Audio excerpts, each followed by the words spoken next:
This is the second video about arrays, and here we're gonna continue the benefits using arrays, and this is where we finished last time.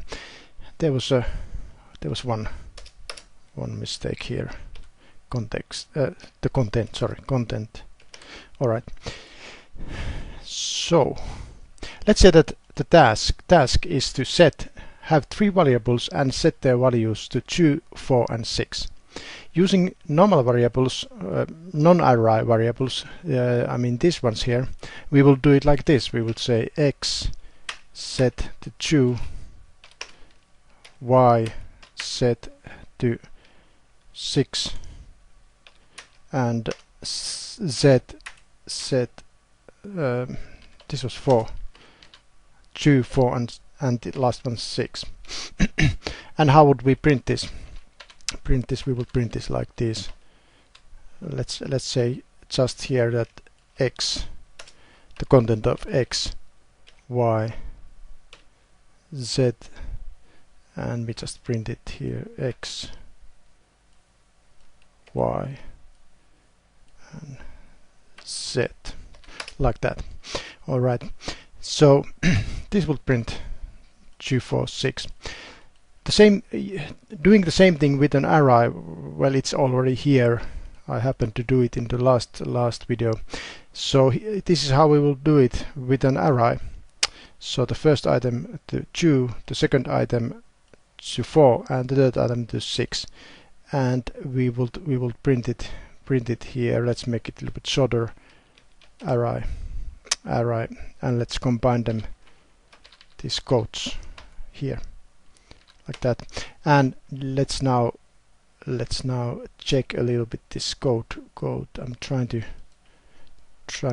put them look where we can see the difference here. Yes. So as we can see, the printing is very similar. Here is the variable x, and here is the variable from the array, the first variable from the array. Here is the variable y, and the second variable from a array, and here is z, and here is the third item from array a. So we are using them very same way. This is the name of the second item of the array. This is the name of the first item of the array. It's just the name. This is the name of it, and this is the name of the third array. Right. We can't see very clearly yet what is the benefit using array, because even here we by hand we need to change all of them actually. Exactly what we are doing here. We are by hand. All of them are depending on each others. So if I put y here, I have to put 4. I need to know what is here, and so on. But it's the same thing here. If I put here 1, I need to know that it was 1. So if I know it's 1, I can put 4 here. So they're totally depending on each others, all of these things. But now let's go to the next level, and next thing we want to understand is that we can put variables inside here. So variable can become the index. Let's see how it would work. We could create an integer I and set it to 1. And now if we call like this a, and we put that this integer variable to be the index here, and let's set it to something like 98. What happens here is that just the current value of I will go here. So when the program is running this line, actually what happens is this line here will become like this. Why? Because the value of I is 1. So we just put, because I is here, so we put the current value of I here, so it becomes like this. And this is the same representation we have here, which we already understand. So it's quite simple actually.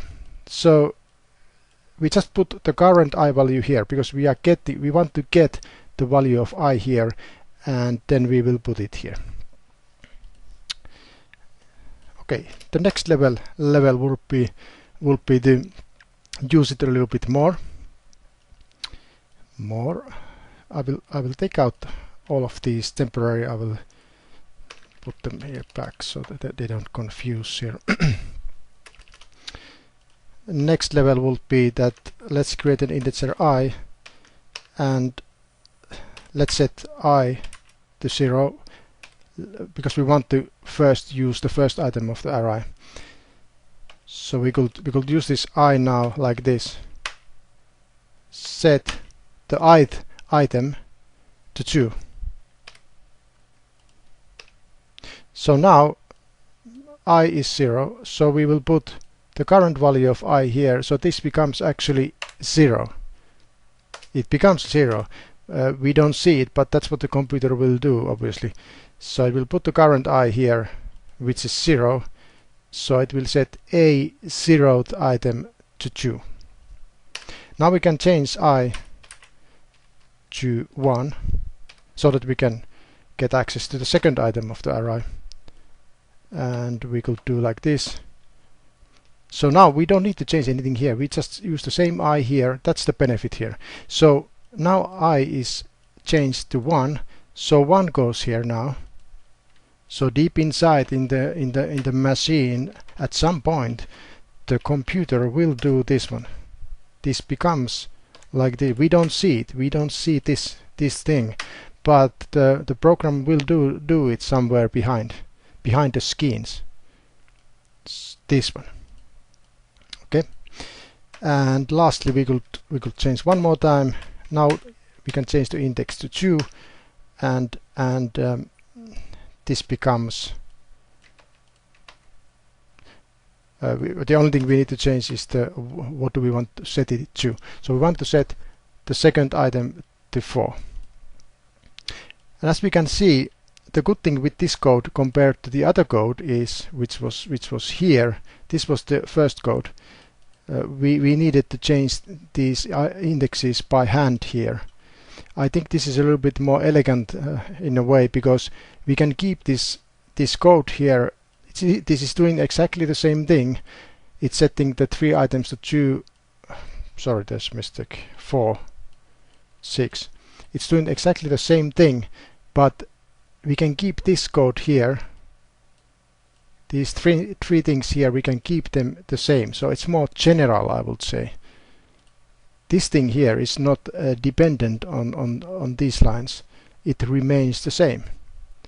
But there is still one thing we are changing here. It's this one here, isn't it? So this 2 is depending on what code we write here. If we write this code here, then we will put 4 here.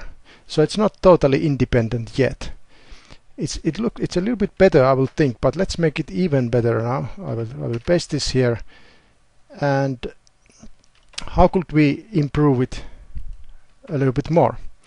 What we can do next is that this index can remain the same, but we could try to make this right hand side here better, so that it's not depending on these values. How can we do that? So we can say 2 times I plus 2. And now the good thing is that we can put exactly the same code in all of these 3. I just copy and paste. And as we can see, this is very general now. All these lines are exactly the same. Only this index is now changing here, and we get exactly the same result as we did here, the first case. So this is the benefit of using these using a variable which changes, and we are using it with the arrays. So we can make general code which is not depending on these 0, 1 and 2 values. Okay, this ends this video, and we will continue in the next video. Thank you for watching.